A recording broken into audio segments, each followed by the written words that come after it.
क्या हो अगर एक दिन तुम्हें पता चले कि बिल्लियां इंसानों की तरह बातें करती है और उन्हीं में से एक तुम्हें ऐसी शक्ति दे दे जिससे पूरी दुनिया के सबसे खतरनाक राक्षस तुम्हारे दुश्मन बन जाए।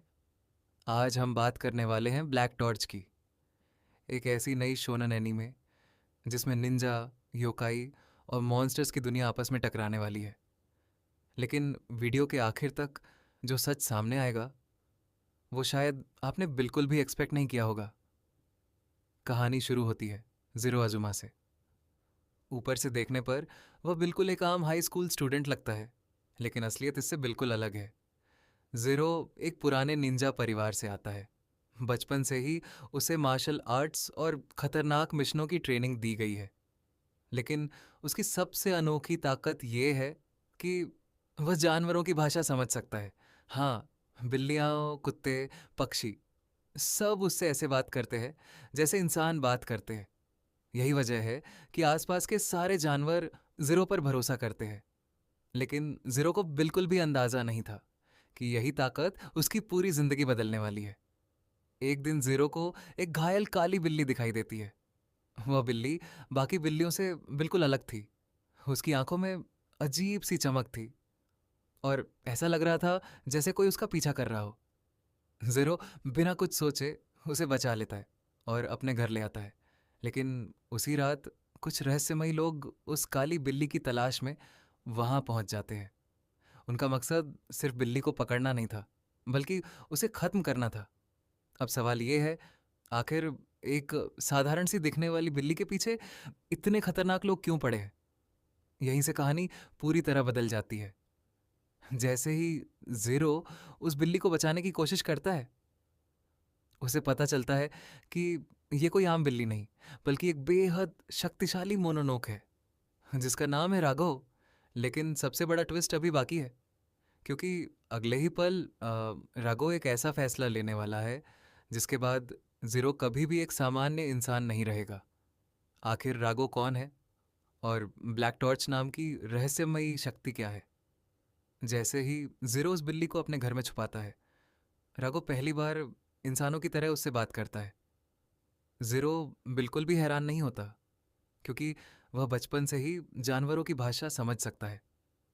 राघव बताता है कि वह कोई साधारण योकाई नहीं, बल्कि मोनोनोके की दुनिया का एक बेहद खतरनाक और ताकतवर योद्धा है।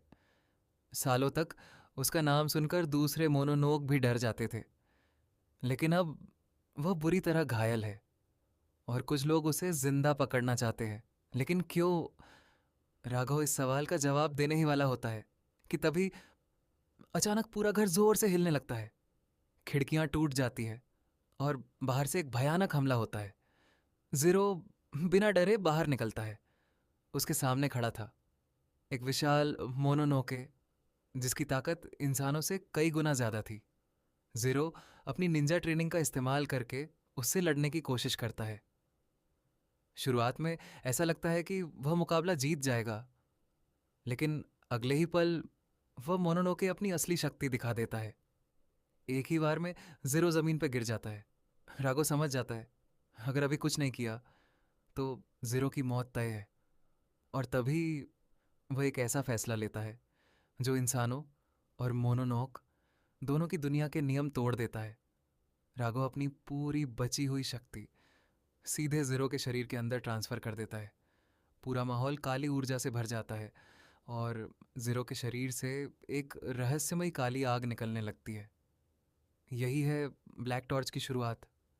लेकिन क्या एक इंसान सच में मोनोको की शक्ति को कंट्रोल कर सकता है, या फिर ज़ीरो खुद एक मॉन्स्टर बन जाएगा?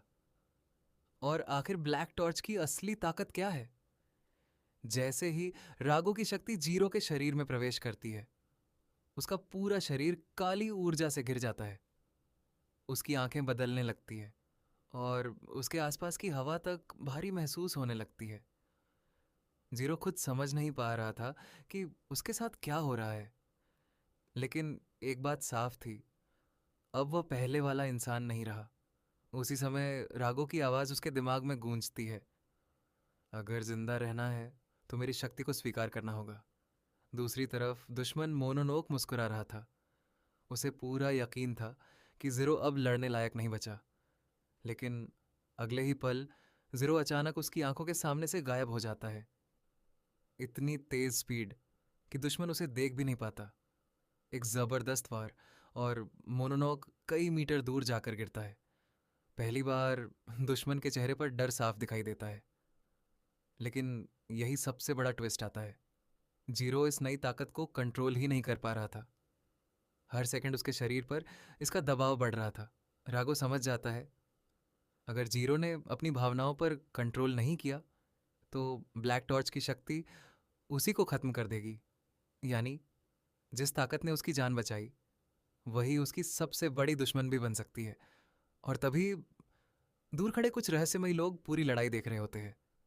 उन्हें समझ आ जाता है, एक इंसान और मोनोनोक का मिलना दुनिया के लिए बहुत बड़ा खतरा बन सकता है। लेकिन ये रहस्यमयी लोग कौन है? क्या वो जीरो की मदद करेंगे या उसे खत्म करने आए हैं? और ब्लैक टॉर्च की असली शक्ति आखिर कितनी खतरनाक है? जैसे ही जीरो अपनी आंखें खोलता है, उसे महसूस होता है कि उसके अंदर कुछ बदल चुका है। उसके शरीर से काली ऊर्जा निकलने लगती है, और उसकी स्पीड, ताकत और रिएक्शन पहले से कई गुना बढ़ जाते हैं। जो मोनोनोक कुछ मिनट पहले उसे आसानी से हरा रहा था, अब वही पहली बार डर महसूस करता है। लेकिन सबसे खतरनाक बात यह थी, जीरो को खुद नहीं पता कि उसके अंदर आखिर जागा क्या है। मोनोनोके पूरी ताकत से जीरो पर हमला करता है, लेकिन इस बार जीरो हर वार को आसानी से रोक देता है। उसकी निंजा ट्रेनिंग और रागो की मोनोनोक पावर दोनों मिलकर एक नई शक्ति बना देती है। कुछ ही सेकंड में जीरो एक जबरदस्त हमला करता है और दुश्मन पूरी तरह हार जाता है। लड़ाई खत्म तो हो जाती है, लेकिन असली मुश्किल अब शुरू होने वाली थी। अचानक वहां एक रहस्यमयी सरकारी टीम पहुंचती है। उन्हें देखकर साफ पता चलता है कि ये लोग आम इंसान नहीं है। इनका काम है मोनोनोक को पकड़ना, उन पर नजर रखना, और अगर जरूरत पड़े उन्हें खत्म कर देना। जैसे ही उन्हें पता चलता है कि जीरो के अंदर राघव की शक्ति है, वो फैसला करते हैं, अब जीरो की जिंदगी पहले जैसी कभी नहीं रहेगी। अब जीरो को दो दुनियाओं के बीच जीना होगा, एक इंसानों की और दूसरी मोनोनोके की। लेकिन सबसे बड़ा सवाल अभी भी बाकी है, आखिर राघव इतना शक्तिशाली क्यों था? कौन लोग उसके पीछे पड़े थे? और जीरो की ब्लैक टॉर्च पावर की असली सीमा क्या है? यही रहस्य अगले एपिसोड में धीरे धीरे सामने आएगा।